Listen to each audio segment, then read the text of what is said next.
Osa is definitely one of the most interesting operators added to Siege. It's been a while since I've researched for a lore video and had so many questions and theories on where the future of Team Rainbow is going based on just one operator's addition to Siege. I really do think that Nighthaven is planning something that we are just not going to be ready for really soon, and Osa might play a big role in it. Also, it looks like Flores has been going undercover for Ash, just like how she asked him to in the comic I've already covered, and we'll see his report on Osa and Callie as well. Alright guys, this one's going to be a great lore video, I can already tell, so make sure to leave a like to support me and help with the YouTube algorithm, and let me know in the comments if you've had a good time playing as or against Osa yet. I'll be reading them. Okay, so let's start things off as we always do with where and when Osa was born. So Osa's real name was actually Anya Katarina Jankovic, and she was born on April 29th, 1994, making her actually the youngest operator on Team Rainbow, now at only 27 years old. Anya was born in the city of Split, Croatia. The Jankovic family were owners of a pretty popular European toy store chain and moved around a ton. Her early life was spent just relocating to city after city, probably with her family opening new stores in different towns. But she never really felt like any of them were homes until she moved in with her aunt in Croatia when she was only just 6 years old. I'm guessing it was for the best, but we never do get a real answer on why her parents decided to give her up and transfer custody to her aunt. But that's where Osa's bright mind for creativity started being discovered. She began going to school, but quickly started taking after the family trade of making toys pretty much all by herself, all at around 6 or 7 years old. She also started getting really obsessed with 60s sci-fi movies as well. Later on, she would follow her passion for technology and engineering and joined a vocational school, likely while still in high school, for electromechanics. This whole time, I'm sure Anya was at war with herself inside her head, trying to figure out who she was or wanted to become and do with her life. In case you guys didn't know, Anya was born a male but transitioned to female, likely around this time period or shortly after high school. But it seems like she was very confident in her decision and kicks ass doing so. So all power to you, Anya. Well, anyways, after she graduated, she enrolled at the University of Zagreb in Croatia to major in robotics engineering while also with the military engineering division. She didn't really have a lot of friends during this time, mostly due to her transition and how she approached problem solving and projects while at school that was unorthodox to the normal way on how to do things. But she had a raw creative mind that just needed a little push to really set off on her vast potential. And well, that's where Callie comes in. So pretty much as soon as Anya graduated college, Callie found her while she was in Croatia looking for new recruits into Nighthaven. She was immensely impressed by Osa's young mind while at work and the creativity that she pretty much right away offered her a position on Nighthaven. And well, you can't turn down an offer from Callie, right? So Osa joined Nighthaven.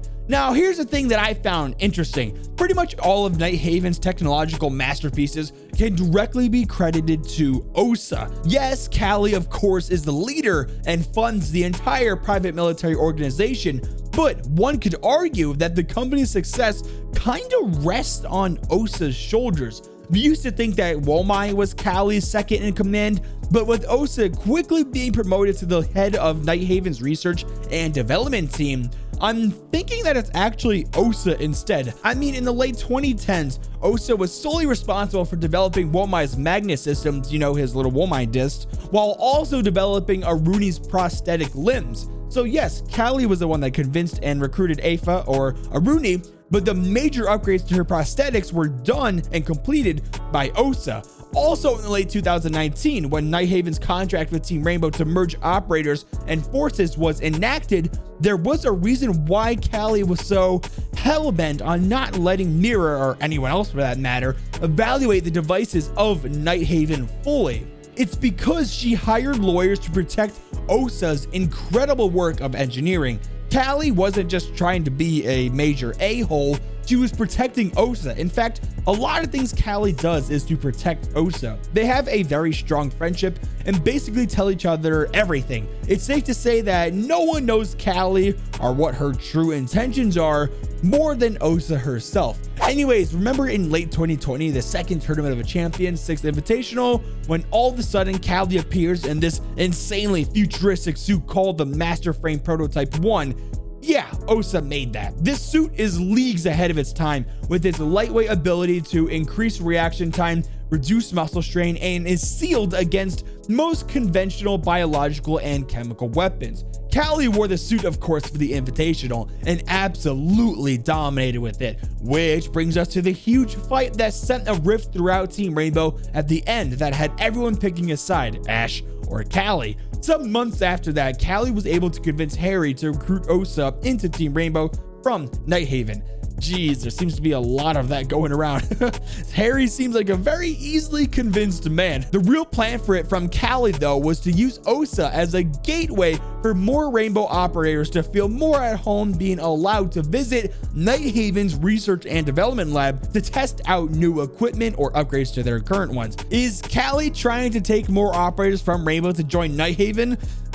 I guess we'll have to wait and see. Well, it didn't take long for operators from Team Rainbow to start heading over to Nighthaven's R&D lab, as we see Monica Vise, or better known to us as IQ, testing out equipment made by Osa. She even mentions to IQ that the tracking mechanics she used on the launcher to shoot down the drone even comes wrist mounted, which is probably music to IQ's ears. We also see later on as Ace is just completely annoying the hell out of Osa with questions. Right here, Smoke testing on something with his toxic babes or smoke canisters. So already we're seeing Smoke and IQ start spending time with Nighthaven.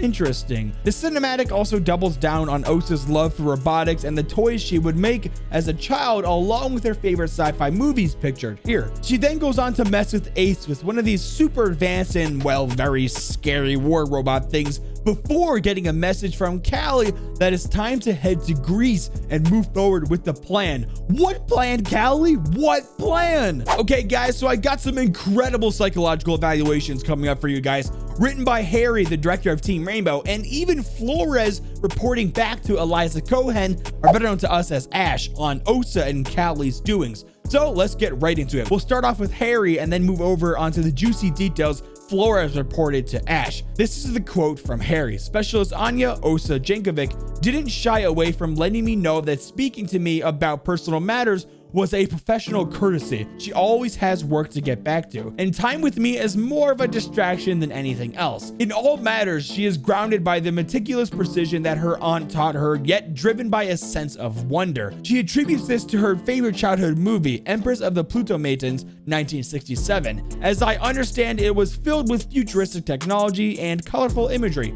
and was ahead of its time in the presentation of a strong female protagonist. It's easy to see the trajectory between that little girl wonderstruck by robots and spaceships and the genius that she is today. Her creations are more than their function, well, to her at least. She walked me through the process of developing Womai's magnet systems from idea to working prototype. Before she even thinks about materials and calculates the physics of a device, she draws it out with a specific aesthetic and color palette in mind. Aruni's prosthetics, Callie's master frame outfit, Ace's breeches, they're more than just equipment, they're art pieces. She credits her success in equal parts to her natural talent and the affection of her loved ones. In both her career and her transition, she could always count on the support of her older brother, her aunt, and Callie. She writes her family from every corner of the world where her work sends her and describes her bond with Callie, her quote-unquote boss, as an unbreakable sisterhood built on mutual respect. With Nighthaven, she found agency and merit, as well as a circle of friends with whom she could be herself.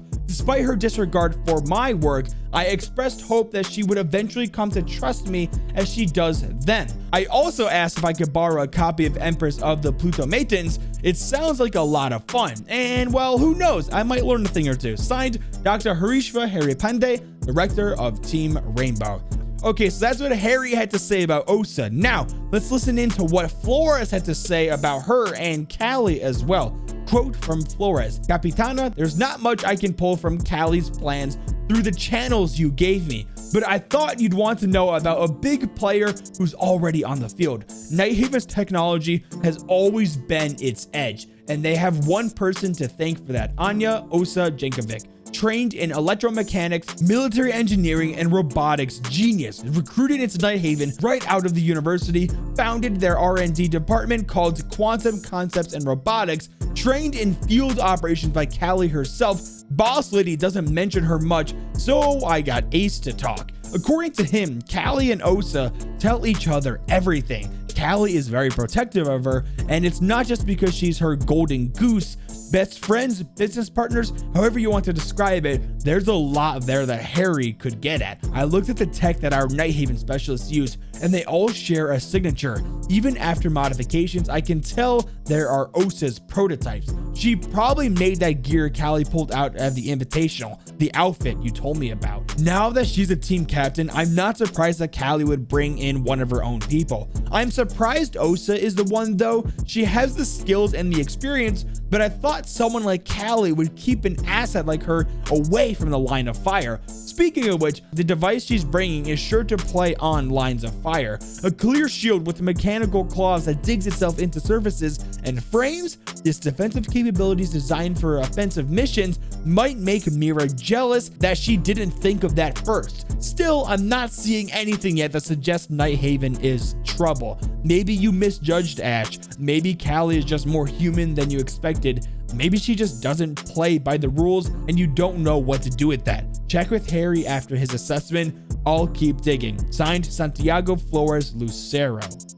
Now, I thought that was really interesting because it looks like maybe Callie isn't as bad as what she is made out to be. Maybe she does have a good moral compass and isn't plotting to take down Team Rainbow, or even worse, or she is. I don't know, but Ash is still super sus with it, but it looks like Flores isn't necessarily on board with the Callie is evil train. Well, let's move on to the device evaluation of Osa's Talon 8 clear shield she brings to the roster of Team Rainbow, performed by none other than IQ herself. First off, IQ is confused on why she needs to take a look at the device's performance if 1, Osa made it, and 2, Mira already cleared it for use on Team Rainbow.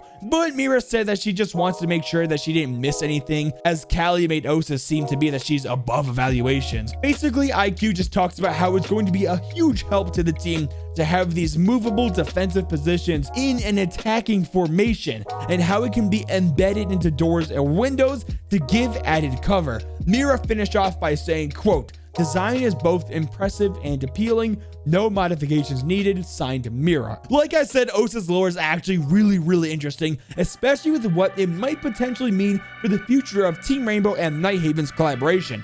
Make sure to leave a like and subscribe notifications if you're new. Now, with all that being said, Jeppy out!